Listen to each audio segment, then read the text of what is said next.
Hey y'all, it's me, Cool Granny, and today we're going to be talking about setting boundaries with your family members. Let me tell you something. That is the probably the most touchiest subject because as family, we allow or we tend to allow our family to constantly overstep our boundaries, which is a form of blatant disrespect. Right? Stop doing that.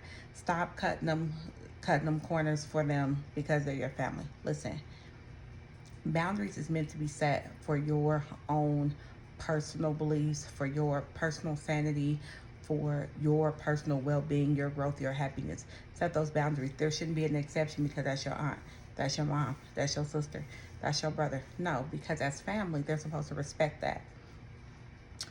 Far too often we are in these families, in these relationships with our family members that is strained as hell because you can't be yourself, you can't say what you want to say, you can't express yourself how you would like to express yourself because the fear of, the retaliation between your family, how they're going to treat you like a black sheep. But let me tell you, ain't nothing better than peace and sanity.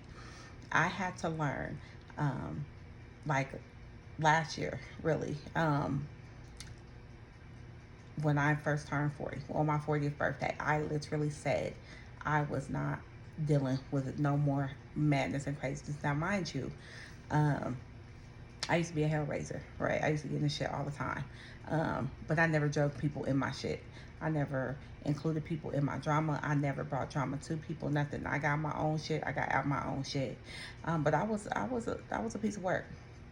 Then I started having my kids, and I calmed down a little bit. And then my grandkids came about, and I definitely started to rethink my life, how I wanted them to view me, how I wanted them to remember me when I'm not here anymore, and how I was living and how I conducted myself and how I responded to people. I knew I had to change that.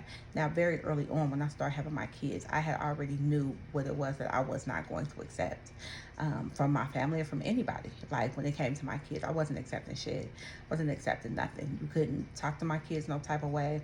Now, I wasn't one of them type of parents that was oblivious to like my kids acting up, but I didn't reprimand and chastise my kids in front of people. Like I just felt like that was a form of disrespect to them. But I also knew my kids. I was very intuitive with my kids, and I know like my kids be on shit. You feel me? They are adults now, but I knew back then what kind of kids I had, so you didn't have to tell me about them. I already knew. But to get respect, you had to give respect, and I didn't care at what age that came. When we were growing up, you just respected that person simply because of the title of that person. Well, no, when I was having my own children, I taught them that you're going to demand respect and you're going to stand on it. And if that person cannot respect you, that person shouldn't be in your circle. That person should not be in your life because that is one thing that is yours, is your respect, your peace and your respect. Them things belong to you. And if you are surrounding yourself by people that is constantly disrespecting you, those people aren't for you. And I meant that. Like, you got to respect my kids the same way you expect my kids to respect you. Period. I don't care who you is. My mama, my aunts, my grandmother, none, like, let's break that generational curse where you just expect your kids to go and do what you want them to go and do because that's your sister and that's your they honor. No, baby, no. Evolve out of that. Break that. Teach these kids some manners first of all, and then teach them how to love and teach them how to respect. Start that early on, and that will follow them. Trust me, it works. But anyway, so I knew like there were certain things that I wasn't going to tolerate as a parent. I wasn't going to tolerate as a daughter. I wasn't going to tolerate as a niece, a cousin. When I was younger, we were very close. As we got older, of course, everybody started living their own lives and doing the things that they wanted to do or whatever. I've always been very big on respect. I demand it. I demand it. Like, and I'm going to get it. Like, you're going to give it to me. You do not have to like me. Um, I don't have to be your favorite person. We don't have to be besties, but you're definitely, definitely, definitely going to respect me. Like, that's for sure. Um, so, a lot of times we just let people just do whatever because, oh, that's my cousin or that's my mom. So, when I turned 40, I was like, I'm no longer just taking whatever just because. And a lot of people I've already had cut off, but it was like my immediate family, like my mom, my sister, my brother, stuff like that, that I just kind of like, oh, I'll stop talking to them for a little bit and then I'll just kind of gradually let them come back around. But it was something about when I turned 40 that I just wasn't having it. And let me tell y'all something. When we were born, we didn't pick this family, right? Like we didn't be like, oh, well, let me pick the Hendersons, or let me pick the Coopers, or let me pick the whoever. Like we didn't pick we were born into these families, right? So we are all strangers to each other. Just like out here in this world, when you're meeting your husband, are you meeting your fiance or whoever, you're meeting your life partner, they are strangers as well. And this is how I look at it, and you don't have to agree with this. This is how I look at it. We're all strangers. I came into my family as a stranger to them. I met my partner as a stranger to him as well. Now, what I now at 40 consider family is people that I choose to have in my life, not people who I was born into that was chosen for me. Okay? Because let me tell you, I have had more pain and sorrow come from my own family. So set those boundaries and stand on that. Like, set those boundaries and stand on that shit. Like, and if they can't respect it, withdraw yourself. Have you ever sat around and went to a family function and you just felt miserable or you couldn't be yourself? That is because you are in the wrong crowd, honey. You are in the wrong place. Go where you are celebrated and not where you are tolerated. Do not allow nobody to make you feel like how you want to live your life is wrong, because that is not what they want. And a lot of times, if your family was a certain way and they have a certain type of tradition, and if you try to stray from that and create your own tradition, they are objective to it. They got something derogatory to say. And like I said, you don't have to like what I do. You don't have to like everything that I say, because that's what makes us, individuals. Everybody's not going to like everything. Everybody's not going to have the same opinion about everything. Everybody's not going to be like, oh yeah, I like that too. No, because then we wouldn't be individuals, right? That's a difference of opinion, and you're entitled to have that as an individual, right? But respect my choices. Respect what I'm asking you to give me. You know what I'm saying? So if I say, okay, my kids can come over here and spend the night, but I don't like them to have sweets after 8 o'clock, or don't give my kids soda at all, or, you know, stuff like that, and then you do it, that is overstepping my boundaries. And it can be simple stuff like that. And let me tell you, it was something very minute like that that caused me to stop talking to my sister indefinitely, because it was an accumulation of little stuff like that that was just constantly just nitpicking. And if you know me, you know people always be like, oh yeah, Tab will cuss you out. That's my name. They'd be like, oh, Tab will cuss you out, or Tab will this and Tab will do that. No, but what people don't tell people is that I'm gonna stand on business every time. Every time. So, but as I start having my grandchildren, um, I started taking a softer approach to things, because I was relearning how to be a parent, because I didn't do the best with my kids. Like, I was not an emotional parent at all. My kids could not cry with me, which in turn gave them emotional instability that I caused, you know.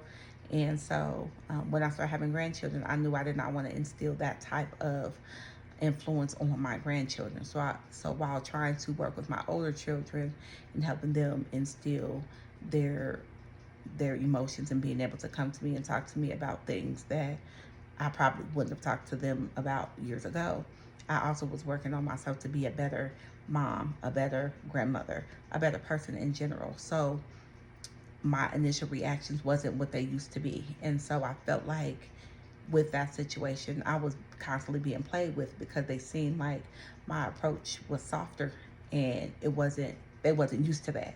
They was used to me just like snapping or whatever. And so it was an accumulation of small things that turned into a big thing, to where I just realized, like, this person is just going to keep on disrespecting me constantly, because I am allowing that. And that's something that you also have to take accountability for. It's not easy to do, but you're allowing this behavior. You're allowing this person to disrespect you simply by constantly being in that person's presence, allowing that person to be in your presence, allowing yourself to be subjected to whatever this person is going to dish out to you simply because you feel like you have to keep this relationship based off the title. Baby, you don't. You do not. You do not. And I beg all of you who are watching this video, it doesn't matter who it is, your mother, your father, your grandmother, your brother, your sister, your cousin, whoever, your partner that you're with right now.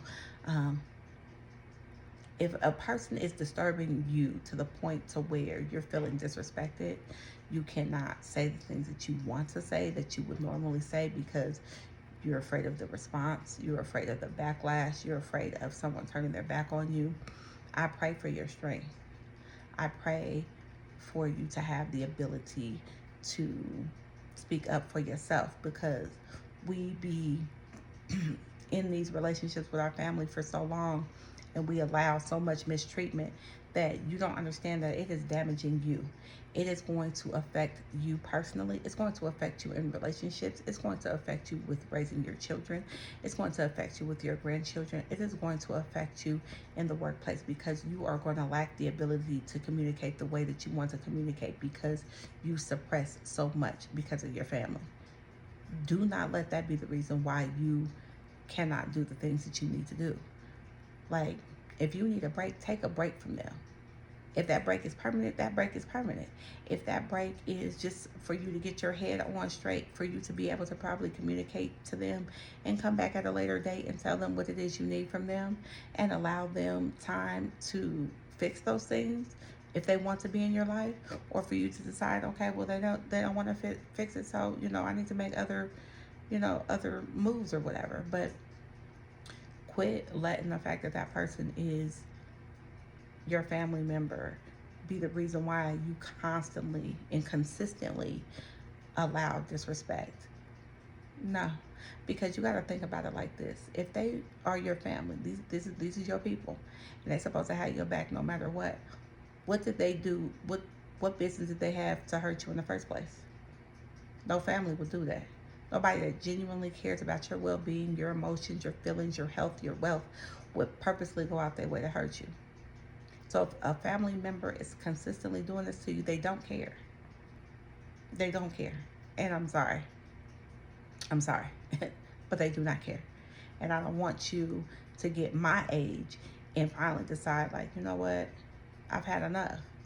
Because that's exhausting and it's draining and it's miserable having to go somewhere and just have a closed lip about what it is you want to say because you don't want, somebody to feel the type of way. Me, I never really cared about what nobody said about me. I had 5 kids by 21 and I was always the talk. Okay, it was always something to be said, whether it was my family or from just people on the outside. It was always something to be said. So I learned early on to not even pay attention to that. But what I didn't learn was to properly respect me. And with properly respecting me, that means eliminating people that don't. That's what that meant. Like, when I decided to really improve on my self-love, I had to look at all the people who did not love me, who did not care for me genuinely. And I had to eliminate them. And let me tell you, I've cut so many people off, not just family, but just people that just wasn't good for me. Toxic people, negative people, miserable people. That just was not good for me. And let me tell you, the blessings that become unlocked, and I'm going to tell you, it's going to happen for you too. Misery loves company. Don't be no neighbor. Don't be no neighbor. Don't even indulge. Oh my God, the censor light. Don't even indulge in that negativity with them. Don't even let them make you feel bad about choosing you, because they're going to choose them every time. Don't allow them to monopolize any more of your time and your energy. And whoever that may be, that doesn't necessarily have to be family, but a lot of times, and I've seen it with my own family, they're going to be the first ones to do it. If they feel like they can do it to you, they're going to do it. If they feel like they can snake you or sabotage you or lie to you or use you, they're going to do it. So I encourage everyone to choose you. Choose yourself. Choose your family. Choose your tradition. Choose your way. And if they gonna rock with it, they gonna rock with it. And if they not, wish them well. But have a good one. Thank you for watching. This is Cool Granny. And until next time, y'all have a blessed one.